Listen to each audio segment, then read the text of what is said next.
Israel e Hamas chegaram a um acordo de cessar-fogo que prevê a interrupção dos combates em Gaza por 42 dias. O acordo também prevê a liberação de dezenas de reféns israelenses e centenas de prisioneiros palestinos. O correspondente internacional Luca Bassani traz todas as informações ao vivo para a gente direto da Europa. Luca, quais os detalhes você traz para a gente sobre esse acordo? Muito boa noite. Muito boa noite a você, David, a todos que nos acompanham aqui no Jornal da Noite da Jovem Pan.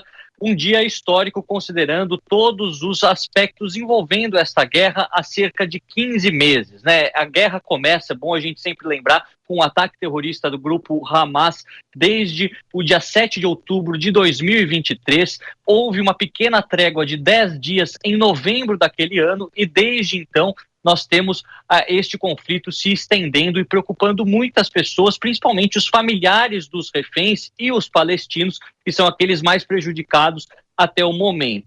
Daquele ataque terrorista, mais de 1.200 israelenses foram mortos e 250 reféns levados para a faixa de Gaza, dos quais só 157 foram recuperados por Israel, 117 com vida e 40, infelizmente, já mortos. Do lado palestino, também milhares de pessoas morreram durante os últimos meses. E por isso que este acordo costurado pelo Egito, pelo Catar e pelos Estados Unidos é tão significativo e pode trazer um novo alívio para ambos os lados.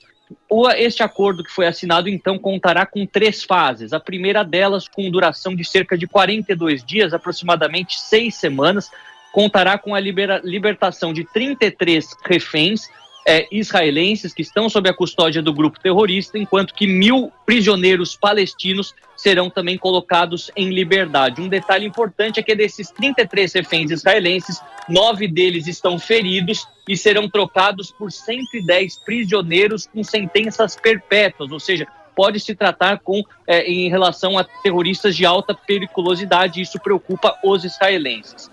Depois dessa primeira fase, a segunda fase terá início para tentar transformar esta paralisação temporária em algo definitivo. E, por fim, a terceira fase, que não tem prazo para iniciar, seria o momento de reconstrução da faixa de Gaza, já que a perda humanitária, a perda humana e a perda de infraestrutura econômica foi muito grande e muitos países árabes agora se comprometem a poder reconstruir o enclave palestino. Do lado de Israel, tanto o presidente Isaac Herzog quanto o premier Benjamin Netanyahu dizem que este acordo é a melhor solução neste momento para recuperar os reféns ainda com vida, cerca de 60 pessoas, enquanto que o Hamas diz que a trégua é uma vantagem estratégica dos próprios palestinos, já que consideram que os israelenses não alcançaram os seus objetivos militares.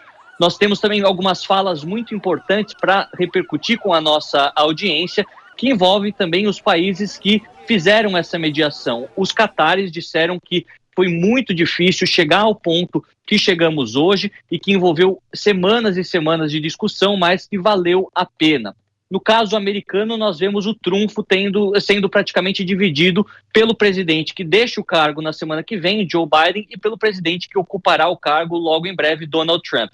Joe Biden disse que para a região é um futuro de normalização e a integração de Israel com todos os seus vizinhos árabes, incluindo a Arábia Saudita. O objetivo dos Estados Unidos de normalizar as relações diplomáticas entre Israel e a Arábia Saudita, o berço de nascimento do Islã, é um objetivo que segue como um dos principais. Do lado de Donald Trump, eles disseram que os enviados especiais da futura administração foram cruciais para que este acordo saísse do papel, e Trump até publicou nas redes sociais que vão continuar a trabalhar em estreita colaboração com Israel e todos os aliados dos Estados Unidos para garantir que Gaza nunca mais se torne um refúgio seguro para terroristas, mandando uma mensagem bastante direta aos remanescentes do Hamas. Não se sabe ao certo quantos dos terroristas sobreviveram após tanto tempo de guerra.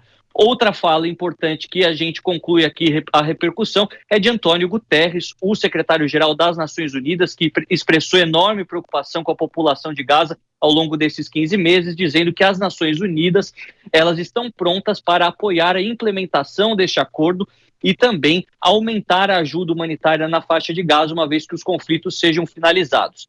Vale a gente dizer que o prazo de validade, ou pelo menos o início deste cessar-fogo, ele é apenas no próximo dia 19, portanto, no final de semana, não começa agora e até lá as hostilidades podem continuar. Obviamente que vamos ficar de olho em todo esse processo, como será implementado, se os países que ratificaram esse acordo, o Egito, o Catar, os Estados Unidos, vão fazer uma vistoria e se, obviamente, os dois lados irão cumprir tudo aquilo que foi determinado. Afinal, Israel continuará tendo uma presença em Gaza, apesar de ser menor, enquanto que o Hamas também não vai poder mais continuar atacando Israel, assim como fazia corriqueiramente no passado.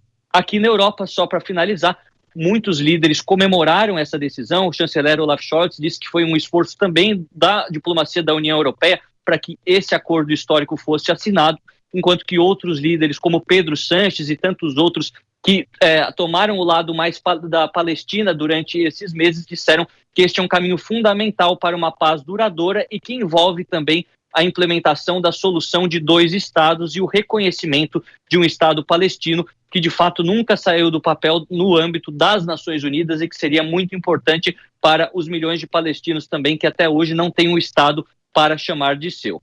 Agora, obviamente, que continuaremos acompanhando todas essas repercussões e o mais importante de tudo, vendo se isso será cumprido a partir do dia 19, aqui como sempre em toda a programação da Jovem Pan News. Sem dúvida alguma, Luca. Muito obrigado pelas suas informações, direto da Europa. Inclusive, o Luca citou, sobre de quem seria o crédito por parte dos Estados Unidos. No final do pronunciamento de Joe Biden, o presidente foi questionado se o mérito pelo acordo seria dele ou do presidente eleito Donald Trump. O presidente perguntou, é uma piada? E logo depois ele deixou o púlpito. A gente separou esse trecho para vocês. I'm confident. Thank you. Brooks, credit for this, Mr. President, you or Trump? Is that a joke? Oh, thank you. Realmente ele se incomodou bastante, porque de fato ele que é o presidente em exercício, mas já em relação às movimentações, Donald Trump assumindo, algumas pessoas consideram que por conta do Donald Trump assumir, que esse cessar-fogo também houve um consenso em relação ao acordo. Por isso, eu quero a análise dos nossos comentaristas, Dora Kramer e também o Cristiano Vilela, para repercutir principalmente esse cessar-fogo e, claro, as repercussões após o fechamento do acordo, que já começa a valer a partir do próximo domingo. Dora, boa noite. Boa noite, David. Boa noite, Vilela. Bem-vindo de volta. Não te vi na virada. Bom ano novo. Em janeiro ainda está valendo a gente desejar bom ano novo. Boa noite a todos com essa ótima notícia hoje, depois de uma longa, complexa negociação, uma guerra de horrores, se chegou finalmente a um cessar-fogo. E para o Joe Biden, não poderia haver desfecho melhor, porque ele que logo mais das 10 horas, me parece, horário de Brasília, fará um discurso formal de despedida do governo, ele que vinha tendo uma retirada assim meio melancólica, não pôde concorrer à reeleição, a candidata dele perdeu a eleição e ele finalmente consegue presidir a assinatura desse acordo. Quanto a essa disputa de quem é o mérito, é natural que haja isso. O mérito, na verdade,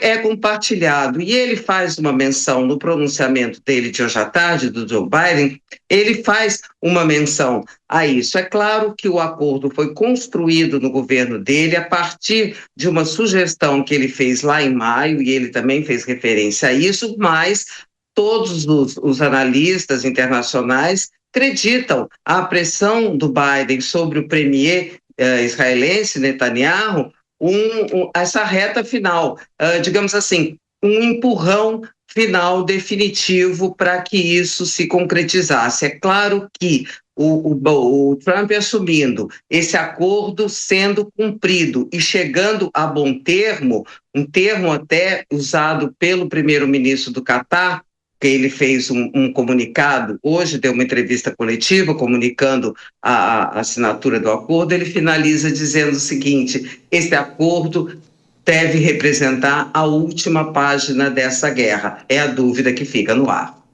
Pois é, eu me lembro muito bem, né, que tudo começou no dia 7 de outubro de 2023, estava de plantão aqui na Jovem Pan, quando aquela rave, né, chegaram invadindo e atirando contra todos.